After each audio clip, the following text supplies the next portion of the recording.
Morant with a running start. Elevates. Oh, it dunks. Oh, my goodness. Tie game in overtime. Gasol will turn his heat. It's gone. Memphis on top. 7-10 remaining. Conley now with three. Count it. A 15-point lead for Memphis. And Blake Griffin gets into it on the floor with Randolph. Hard to tell if there are any punches being thrown under there, but Griffin took acceptance. Adams going long. Morant. He hit it. Ja Morant. Insanity. You gotta be kidding me. Welcome to Grits and Grinds, a Memphis Grizzlies podcast. Grizzlies win edition. My name is Keith Parrish. The Grizzlies had a huge weekend on the road. They picked up victories at the Lakers and at the Suns. The Lakers win featured a massive three-point shooting barrage led by Marcus Smart, and the Suns win featured a scrappy comeback in a game where Ja Morant was unavailable.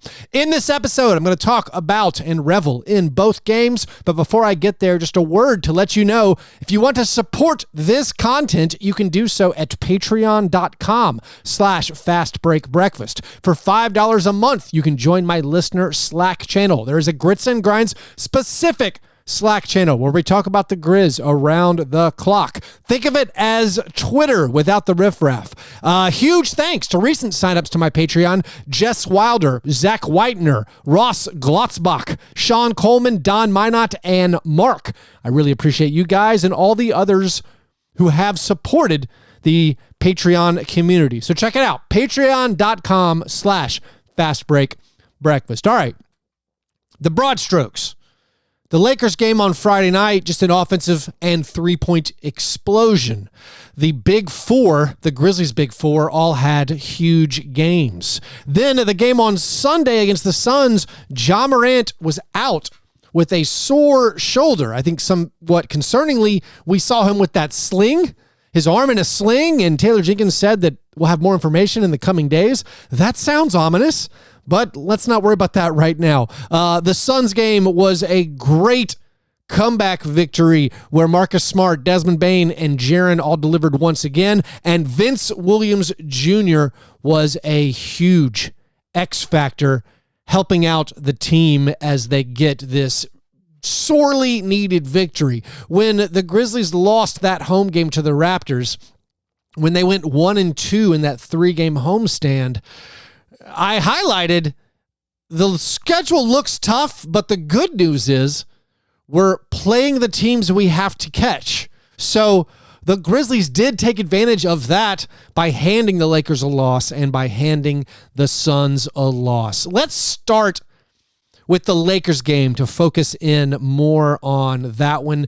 If you saw on YouTube, I posted a little 4-minute bonus, I guess it's an episode with a bunch of highlights and a bunch of stats and facts. If you don't subscribe to the YouTube channel, that's only available there, so go and check that out. But I will repeat many, if not all, of those facts right now as we go over the Lakers game. I mean, the most interesting elements, I think it's just that the Grizzlies had season highs in points and assists and made threes and field goal percentage. They made 23 three-pointers. That's tied for the second most they've ever made in a game in franchise history. It's the most they've made in a road game. I saw the Grizzlies themselves throwing that one out there.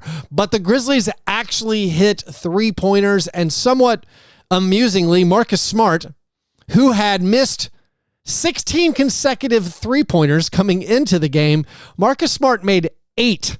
He was 8 of 14 from the three-point line. That's the second most three-pointers Marcus Smart has ever made in a game. He scored 29 points, obviously a season high. That's the third most points, tied for the third most points he's ever had in a game. So Marcus Smart, who'd been dealing with that hand injury and was obviously in a shooting slump, just explodes and makes tons and tons of threes. And I know Lakers fans, they're very upset. I mean, the Lakers, they did get a big win over the Clippers on Sunday, but they had gone 3-10 since the in-season tournament until that Clippers win. And a lot of the fans that I follow on social media had been complaining about their three-point defense. And the question is always, how much is three-point defense a thing and how much is it shooting variance? I mean, shooting variance, let's be real, can basically explain the last two games. Against the Suns, the Grizzlies made 17 threes. The Suns made 8.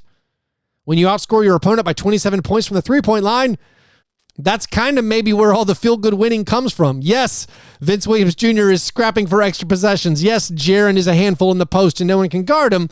But a lot of it boils down to now this three-point shooting. You look at the Lakers. Again, the Lakers fans think they have a terrible perimeter defense. And they're giving up way too much easy stuff. And I'll grant you, some of the Grizzlies' threes were open, but a lot of them were very far away from the basket and not particularly open. Like Desmond Bane, he made some deep threes against the Lakers. And all right, Desmond Bane's going to do that. But like some of Marcus Smart's threes, those were not what we would call good shots or high percentage shots. Like the final maybe dagger shot where the shot clock is running down, Marcus Smart is several feet behind the three-point line and covered. So a lot of it, certainly three-point shooting variance, and the Grizzlies finally, after having come into the game with the worst three-point percentage in the NBA, coming into that Lakers game where they're shooting 33% as a team for the season, if you make 23 out of 45, yeah, that's a bit of a fluke. Maybe you could say we were due. I believe you. We were due. But a lot of that shooting was a fluke. It doesn't make it any less enjoyable for me. I mean, despite the good three-point shooting, the Lakers game was tied at 107. It was tied with like 6 or 7 minutes to go, but then the Grizzlies put it away. They outscored the Lakers by 14 in that fourth quarter. Also, I guess, kind of making that Lakers win even more sweet, it's just the history. I mean, this team put us out of the playoffs last year. The Grizzlies had lost 6 consecutive games against the Lakers in LA. Of course, I think a lot of us trace kind of the downward spiral or the bad things that have happened to the Grizzlies to a Lakers game that was last January. I remember having a Grizzlies watch party for this one. At that point, this Lakers game, it's the Shannon Sharp game. It's Dylan Brooks calling him the regular pedestrian and all that. Dennis Schroeder got a big steal as the Grizzlies lost like a 7-point lead in the final 3 minutes. At that point, remember, the Grizzlies were 31-13. They were a half game behind the Nuggets. They were 31-13. They were up by 7 with 3 minutes to go on the Lakers, and they blow that game. Dylan Brooks has a bad game. Jaren Jackson Jr. has a bad game. In the very next game, Steven Adams gets injured. A month later or month and a half later, Brandon Clark gets injured, and that's kind of like the start. A lot of us point to that as it was all good up until that moment, and then it flipped. So maybe you can say we threw off some of that curse. I hope so. With the victory, I like how some people are saying that Taylor Jenkins specifically threw off the curse by storming the court and causing a disturbance and stopping the game. Taylor Jenkins thought LeBron James, let's say, broke the code by shoving Jaren Jackson Jr. in the face. I am sympathetic to what Taylor Jenkins saw. I'm sympathetic to the league, who doesn't think LeBron did anything wrong. I feel like if Zach Randolph had done that, he would have gotten suspended for a Game 7 in the playoffs. But LeBron wasn't punished. But anyways, there's that loose ball where Jaren is holding on to LeBron. LeBron sort of pushes him and I think purposely hits him in the face. Taylor Jenkins runs on the court, stops play. It was a very funny moment. The clips of him basically guarding Taurean Prince look very funny. This is a great coaching hack by Taylor Jenkins. It was essentially a take foul because it was just one technical foul. I don't have any idea how Taylor Jenkins wasn't ejected, because running on the court, that's one thing. That's an automatic tech. But he also was screaming at the referees for a long time after that, had to be restrained. Getting out of that with just one technical foul, absolute coaching hack, because it's like a take foul, plus you got to scream at the referees. So good job, Taylor Jenkins, and hopefully, fingers crossed, he excised the Lakers hex with that, we'll call it extracurricular, not basketball play by Taylor Jenkins. But whatever the reason, the Grizzlies had been losing a lot of the games in Los Angeles. They finally get this victory. And I think a big part of it, besides the 3-point shooting, where, I mean, Jaren, 5 out of 6 from the three-point line in this one. Jaren had a monster game. Did Jaren have more rebounds and more blocks than Anthony Davis? Yes, he did. Jaren also scored 31 points. Jaren specifically had a bunch of terrible games in a row on the road against the Lakers. In the last 4 road games that Jaren has played against the Lakers, this is, of course, including the playoffs, Jaren had only been 15 out of 55 in his field goal attempts. That's 27%. He made 11 out of 14 against the Lakers. I mean, Anthony Davis had a big game. Anthony Davis also scored 31 points. But Jaren just was unstoppable against the Lakers. He's making threes to add to this overall impressive three-point assault. And when the threes go in, and when you're getting these drives towards the basket, you're getting Bane and Jaren and Ja all attacking in the paint, you end up racking up a lot of assists. And I thought it was extremely notable that the win over the Lakers was the first time all year that the Grizzlies recorded as a team at least 30 assists. They had been the only team in the NBA this season to not have a game with at least 30 assists. Now, in previous seasons, if you listen to Grits and Grinds, you remember 30 assists was always kind of a target goal. It was basically the Grizzlies were unstoppable if they shared the ball that well. If the Grizzlies were scoring, their defense was good enough that if they got 30 assists, that almost always meant they won the game. Over the previous 2 seasons, this is 2021-22 and then the 2022-2023 season, the Grizzlies had 34 regular season games in those 2 seasons where they recorded at least 30 assists. They won 91% of those games. They were 31-3, and they did it pretty frequently. They had the 8th most 30 assist games over that time frame. Them not having any 30 assist games was one of the reasons we were circling like the Grizzlies offense is broken. Like something is totally wrong. Even with no Ja Morant, we should be getting more assists. Well, maybe once the shots start falling, when you get that three-point randomness to go in your favor, you start racking up more assists. The offense looks a lot better. Like you got 29 assists against the Suns. Against the Suns, notably, you scored 121 points. So that meant the Grizzlies, for the first time all year, had back-to-back games with 120 points or more. But the Grizzlies finally got those assists with the 33 they posted against the Lakers. By the way, in this game, this stat was found by the Steven Adams Twitter account, the Steven Adams Stats Twitter account. Jaren became the fastest player in NBA history to record 500 career threes, 500 career blocks, and 250 career steals. Also, Jaren, had 3 blocks against the Lakers. That meant he had a 3-game span where he got 11 blocks because he had 4 blocks in each of the games before the Lakers game, 3 against the Lakers, only had 1 against the Suns, but we forgive you, Jaren, because your offense was so dominant once again. Now, as a part of those 33 team assists, we have to highlight that Desmond Bane had 13 of them. That is a career high 13 assists for Desmond Bane. He also scored 24 points. He made 5 3-pointers. Desmond Bane is 3rd in the NBA in total made 3-pointers behind Steph Curry and Luka Doncic. Also, I thought, despite maybe getting like 4th billing when we talk about the stats in this game, Ja Morant against the Lakers was amazing. He had 21 points. He had 7 assists. But the way Ja Morant made his imprint on the game with pace was extremely noticeable. If you're just looking at the box score, you say, all right, pretty good game. But if you watched the game, you saw Ja Morant not only have a very good, I thought, defensive effort, he affected the game basically by pushing it constantly, and the Grizzlies tore up the Lakers because of I think how quick they were getting into their offense, and it was because of Ja Morant pushing that pace. Also, Ja did not get left out of the 3-point attack. Ja himself made 3 3-pointers in this game, which meant he had 3 or more made threes in 3 consecutive games. After this Lakers win, that put the Grizzlies at 6-3 in Ja Morant games, which, I mean, frankly, that's the pace we need.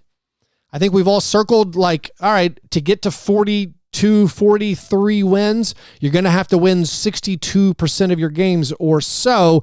6-3, of course, that's 66.6% repeating winning percentage. That is good enough. The Grizzlies then, of course, give us a little bonus win with that victory against the Suns. Still talking about the Lakers game. Of course, like I said, they had a season high in field goal percentage. They made 53.7 of their field goal attempts. When you make 51% of your three-pointers on 45 attempts, of course, that helps. That means the Grizzlies have now shot 50% or better in 4 of Ja Morant's 9 games. In the 27 games Ja Morant has missed, the team has only shot 50% or better twice. A good thing in the last 2 games beyond the scoring is the rebounding. The Grizzlies set a season high in rebounds against the Suns. They tied their season high with 15 offensive rebounds against the Suns. They also out-rebounded the Lakers. They out-rebounded the Lakers by 9. So that now means when the Grizzlies win the rebounding battle, actually, if the Grizzlies just don't lose the rebounding battle, if they have the same amount of rebounds or more for this season, the Grizzlies are now 13-2. That means if they get out-rebounded, this is just a remarkable stat, the Grizzlies are 0-21. The Grizzlies are winless if they get out-rebounded. Incredible stat. For the Lakers game, as we look at some of the rotation questions, so Vince Wiliams Jr. missed that game with a sore foot. Bismack Biyombo got the start. I think I correctly assumed that Tillman's start against the Raptors was only because it was the second night of a back-to-back, and I was just guessing they were, it's not that big of a deal. I think who plays between Tillman and Biyombo, and because it was the second night of a back-to-back, they just gave Biyombo the night off. Taylor Jenkins basically, I think, said that after the game as well. Now, in the game against the Suns, we can transition into that game. Biyombo was listed as the starter, but then weirdly, last second change did not start. So you had sort of a surprising starting lineup, I thought. You had Desmond Bane and Marcus Smart and Jaren Jackson Jr. plus Luke Kennard and Xavier Tillman. Now, Vince was healthy for this game. I told my Patreon Slack community, why is Luke starting? Vince is the better option. Vince should start. I mean, he checked in 3 minutes into the game, so no big deal. But I was surprised, one, that Kennard started and one that Tillman started. And it was weird because Tillman only played 3 minutes.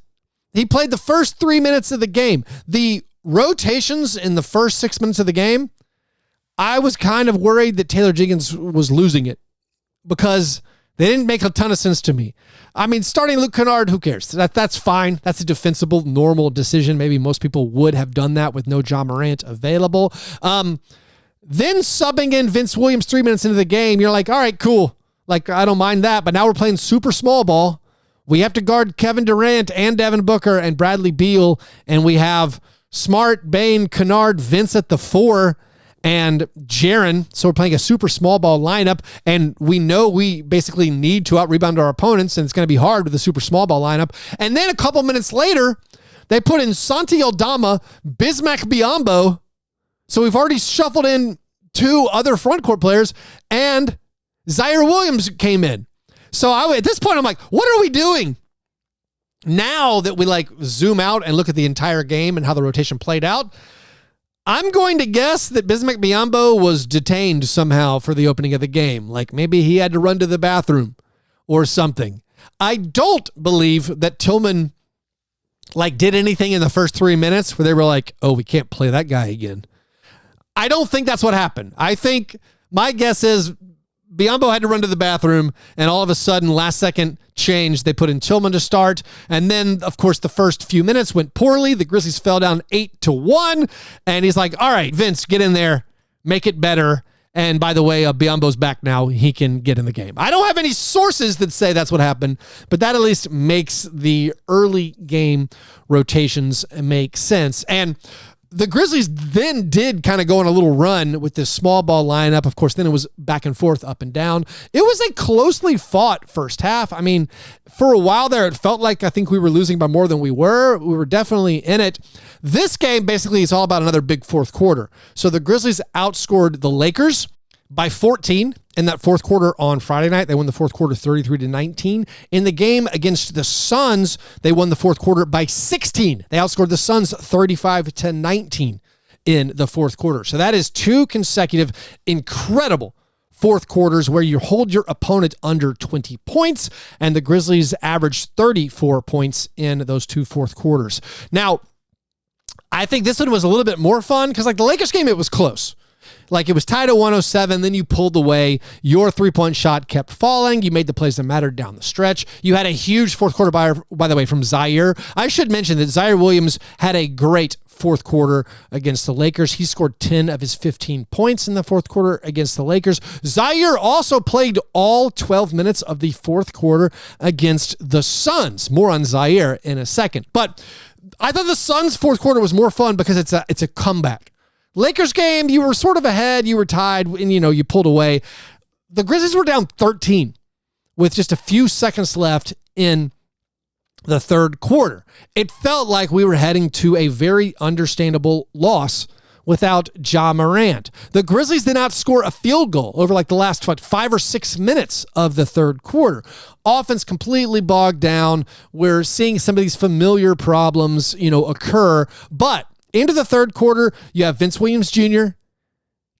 He fights for an offensive rebound and gets fouled, makes 2 free throws, cuts it to 11. You go into the fourth quarter down 11, and then you go on this big run, and you eventually take the lead just a few minutes into the fourth quarter, 4 minutes into the fourth quarter. The Grizzlies start the fourth with a 14-1 run, and this is a lineup with Marcus Smart, with Zaire Williams, with Vince Williams, with Jaren Jackson Jr., and Bismack Biyombo.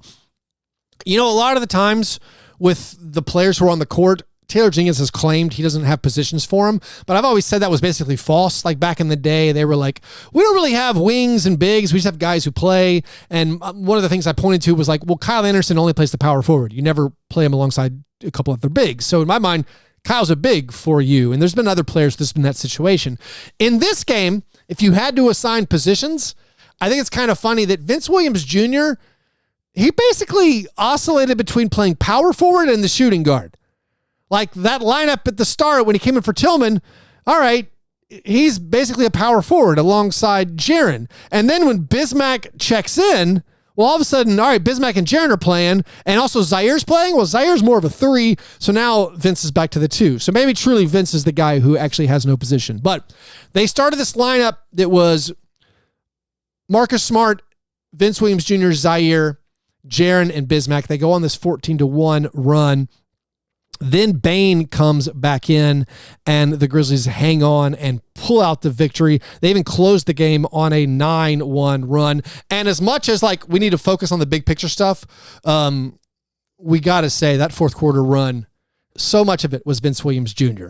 But I'll restrain myself. I'll go big picture. Big picture, Desmond Bane against the Suns once again came through. An extremely efficient night for Desmond Bane. He had 23 points on 14 field goal attempts, 5 rebounds, 5 assists. He has made multiple threes in 20 straight games. That's the longest active streak in the NBA. But Jaren Jackson Jr. in this one was the Grizzlies' best player. He battled foul trouble for the second straight game, but he had a huge game for the second straight game. He followed up his 31.9 rebound, 3 block game against the Lakers with 28 points, 10 rebounds, and a career-high 6 assists. The Suns were doubling Jaren a lot, and he was kicking it out to shooters, and those shots were open, and the Grizzlies were making them. It was great to see. Jaren took advantage of the matchup against Nurkic a lot. He drove. Jaren got some nice words from Kevin Durant after the game, where Kevin Durant's talking about how he's really developed or improved his offensive repertoire. He did say, and I thought this was maybe slight shade, maybe I'm reading too much into it, he said Jaren's really good at driving left, which I thought maybe was maybe less shade at Jaren and some shade at Nurkic to be like, hey, buddy, he wants to go left. But we can just take Katie's compliment at face value, saying Jaren is really good at going left. And he is. Jaren had a couple of big baskets where he drove past Nurkic. So Jaren has this huge game. Bane has this huge game. Marcus Smart has his second consecutive really big game. Marcus Smart against the Suns had 25 points, 8 assists, 6 rebounds, and 3 steals, including the game-saving or the game maybe clinching steal where he took the ball away from Bradley Beal. There were some warts to Marcus Smart's game. I'm not just picking on him. I mean, he shot the ball a lot. 20 field goal attempts for Marcus Smart. He also continued turning the ball over a lot. He had 5 turnovers. A couple of them were just launching the ball out of bounds. Like one of them, he was trying to throw it to Vince Wiliams Jr. and threw it straight out of bounds. And like Marcus is pointing at Vince, and you're like, all right, Vince, kind of a new guy.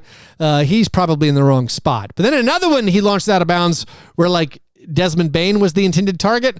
Pretty sure Desmond Bane was probably where he was supposed to be.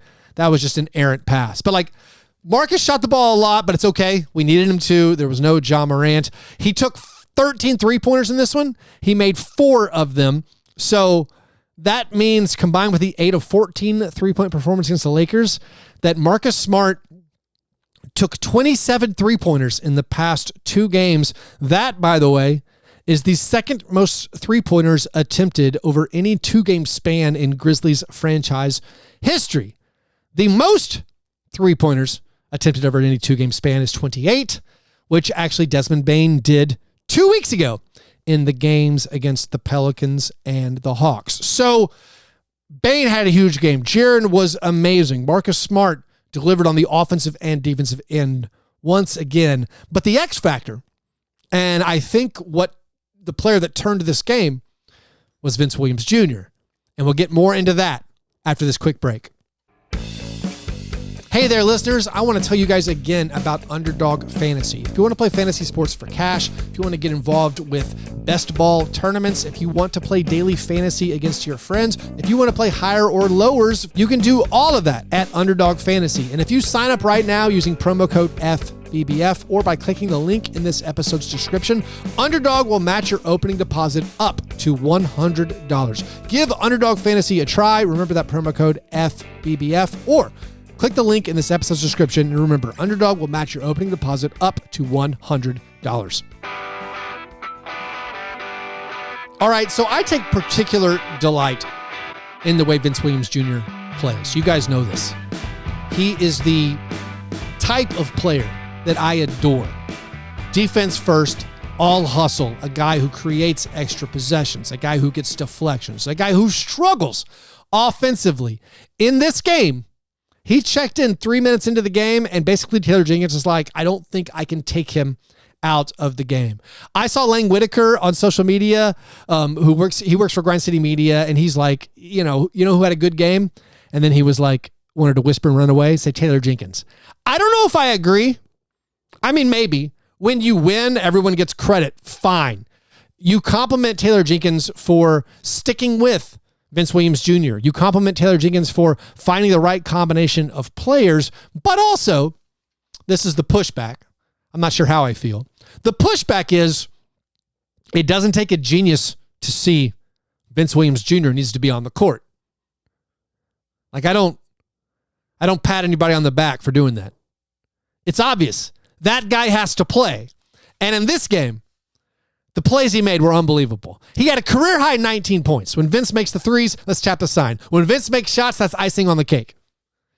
Vince was making shots. He was driving by guys for layups. Of course, it was Saban Lee, not a preferred rotation piece for the Phoenix Suns. But Vince had 19 points, had 9 rebounds. He had 2 block shots. He drew 2 offensive fouls, so he forced 2 turnovers that way, and he is just that perfect connective piece. I've said that sentence so many times. I mean, a month ago, and there was a game against the Suns, the last game against the Suns, he was incredible. A month ago, I'm like, it's obvious. Vince Wiliams Jr. is a reliable rotation piece, and just discovering that is such a huge win for the Grizzlies. And then you go back to Summer League over the summer. It's like, man, Vince Wiliams is our best guy. He's amazing. And then I'm still so proud of the fact that before the Grizzlies drafted Vince Wiliams Jr., my friend Brian Schroeder, draft expert, is like, hey, you know what the Grizzlies should look at?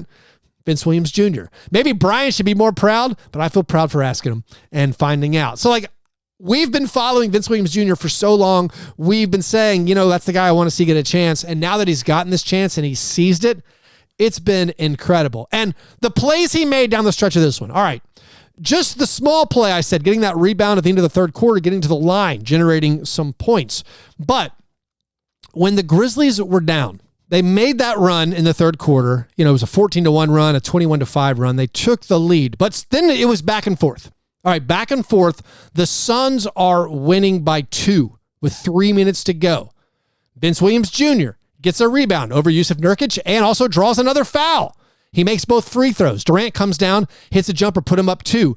Zaire misses a corner 3. Durant misses a jumper. Now we're down to 2 minutes left in the game. Vince does miss this layup in transition. He gets out in transition. You know, it's a contested layup, misses it, but he gets his offensive rebound, throws it out to Jaren. Jaren misses the corner 3, but Vince steals the rebound, knocks it back to Jaren, who swings it to Desmond Bane, who knocks down the wide open 3 from the top of the key to put the Grizzlies ahead for good. Those were all hustle plays by Vince Wiliams Jr. Then, on defense, Bradley Beal misses a layup. Jaren gets the rebound. Jaren drives left on Nurkic. That's the note. He drives left. He scores, putting the Grizzlies up by 3. Then comes this incredible block where Vince Wiliams Jr. blocks Jusuf Nurkic from behind. The Suns retain possession. Booker misses a slightly hurried three-pointer. Zaire gets a big defensive rebound. Grizzlies are up 3 at this point. Jaren misses a shot, and then Marcus makes the game-saving stop. It gets that steal of Bradley Beal. So just the hustle plays that we saw, I mean, one throughout the game, but specifically in the winning time of the fourth quarter, was just such a delightful thing, and it's how the Grizzlies were able to scrape out the win. I remain committed to, I think maybe he should start. I know Marcus has played so well the last 2 games, but the rotation just makes sense. But again, if you're going to play him 37 minutes off the bench, I guess it doesn't really matter. By the way, I looked this up. I wanted to know what's the most minutes any player has played for the Grizzlies ever off the bench in a regulation game. The answer is Damon Jones. And this goes back to the Vancouver days. For whatever reason, Damon Jones played 45 minutes off the bench.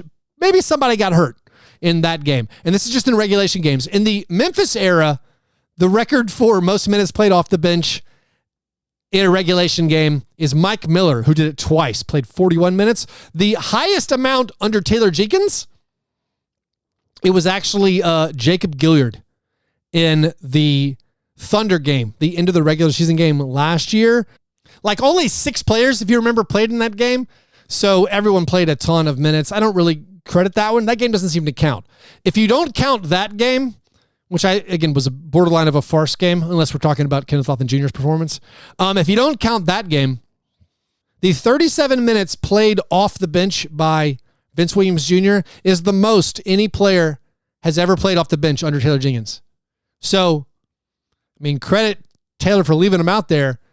I would also say it's a little bit easier to play a guy 37 minutes if he starts and gets a few more rests sprinkled in.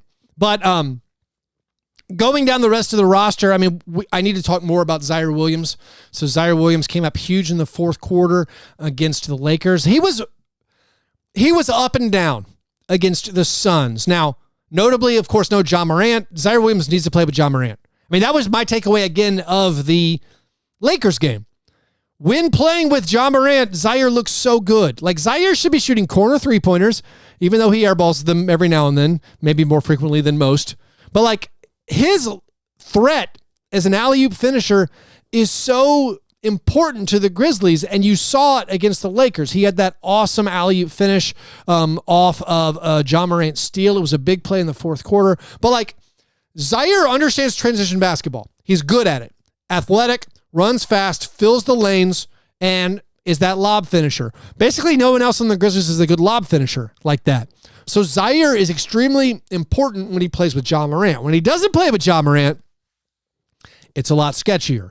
Now, he did have a alley-oop finish from Desmond Bane against the Suns. He also offensively had some record scratch moments for me. Like, I feel like Zaire needs to totally stop shooting basically all shots, except for corner threes and dunks. And I know that's not like the way the Grizzlies want their offense to go, and you have to give the guys permission to do some things, but like, this guy keeps shooting mid-range shots, and he also keeps shooting above the break threes when like there's a lot of time left on the shot clock. I don't want any more of that. I want Zaire, catch lobs, hustle, play defense, rebound, and then shoot corner threes. I don't know if that's possible, but like when he does that, it works really well. But you have to credit Zaire, despite maybe having some lack of awareness plays, getting the ball stolen from him, taking a couple of shots that I did not love. He still was out there when it mattered, and he's looked really, really strong, or really, really promising now for 3 straight games against the Lakers where he had 15 points. That combined with the Raptors game meant he had 15 or more points in consecutive games for only the second time in his career. Now, most of those Raptors points kind of garbage time, so like that's, grain of salt there.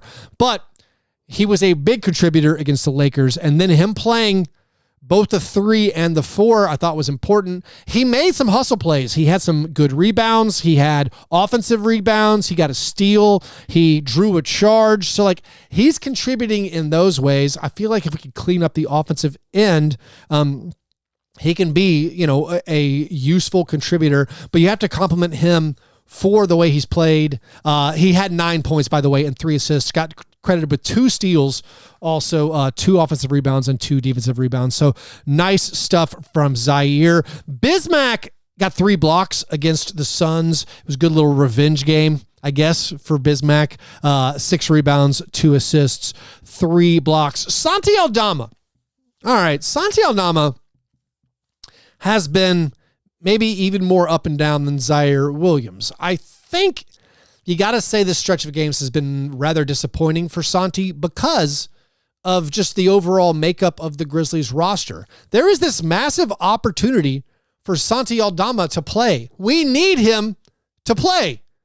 Bismack and Xavier are subpar options in the front court.